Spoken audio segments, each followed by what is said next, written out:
Oi, boa noite, gente. Tudo bom por aí? Eu tenho esperança que sim. Ah, Até domingo, né? Onde a gente pode se encontrar mais um pouquinho, se ver e ter a palavra de Deus. Hoje, mais um culto de oração, mais um momento em que nós, então, elevamos a Deus os nossos agradecimentos, assim também como os nossos pedidos, tanto de saúde, quanto talvez emprego, financeiro, ou seja, as nossas necessidades em si. Olhando para a Bíblia, lá no Velho Testamento, no livro do profeta Joel, desde aquele tempo, Deus já prometia a vinda do Espírito Santo, coisa essa que nós estamos vendo nas mensagens de domingo, após aí perto da crucificação de Cristo, da morte dele. Então, Joel capítulo 2, verso 28 e 32. Joel capítulo 2, verso 28 a 32.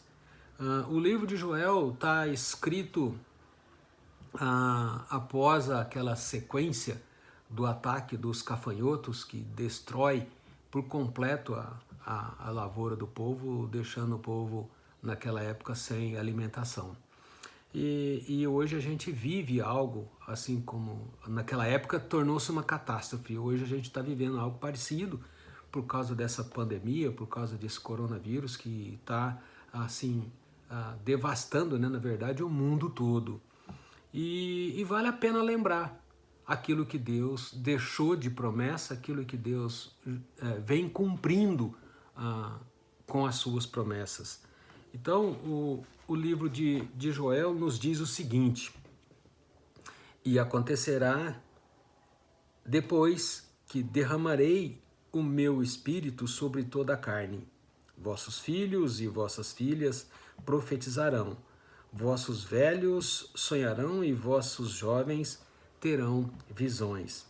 Até sobre os vossos servos e sobre as servas derramarei o meu espírito naqueles dias. Mostrarei prodígios no céu e na terra, sangue, fogo e colunas de fumaça. O sol se converterá em trevas e a lua em sangue, antes que venha o grande e terrível dia do Senhor. Verso 32. E acontecerá que todo aquele que invocar o nome do Senhor será salvo, porque no monte Sião e em Jerusalém estarão os que forem salvos, como o Senhor prometeu. E entre os sobreviventes, aqueles que o Senhor chamar. O que nos traz de bom nesse texto? Primeira coisa, a gente hoje vive num pós-acontecimento já dessa profecia, num pós-acontecimento daquilo que Joel já havia predito. Quando a gente vê logo no verso de número 28, aí uma palavrinha pequena chamada depois. Essa palavra, ela está referindo exatamente ao tempo messiânico de Jesus Cristo. E aí sim, depois disso, viria o Espírito Santo, como está escrito aqui e como já aconteceu. E o uso desse mesmo trecho a gente vai encontrar lá em Atos capítulo 2, 17, quando Lucas traz de volta todo esse texto usado por Pedro no seu primeiro discurso após exatamente a descida do Espírito Santo. Garantia essa, ou seja, profecia essa que foi garantida e já acontecida lá na época de Pentecostes pelo próprio Deus e Pai. Agradecemos a Ele por isso, porque hoje então temos a condição, temos a possibilidade de ter um acesso direto a Deus por meio do seu Espírito Santo através de Jesus Cristo. Então a gente vê exatamente o cumprimento disso por meio do uso de Pedro, como depois, mais tarde, também pelo uso de Romanos, né?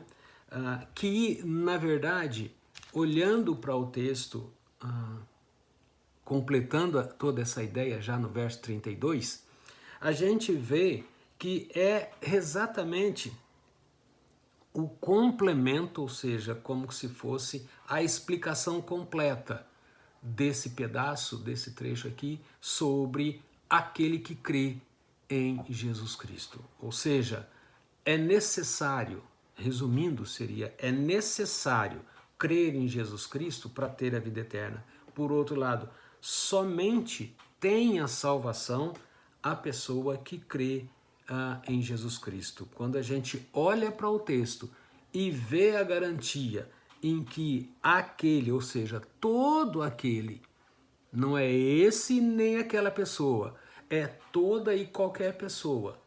Tanto faz ser rico, pobre ou não, ser japonês ou brasileiro, ou negro ou índio, sei lá, não importa.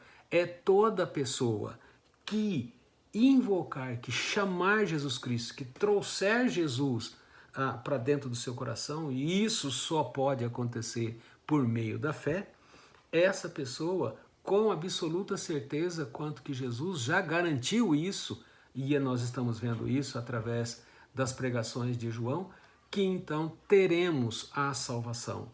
Assim, então, eu deixo aberto para o nosso tempo de oração agora, pedindo a Deus que fiquemos todos nós firmes nessa fé de que Jesus Cristo é o nosso único e suficiente Salvador e que Ele é o verdadeiro e único Filho de Deus que foi capaz de nos dar essa salvação. Então, que nós possamos firmar nossa fé nisso e dando condição a outros a crer dessa mesma ordem, né? Que seria Jesus, o nosso único Salvador.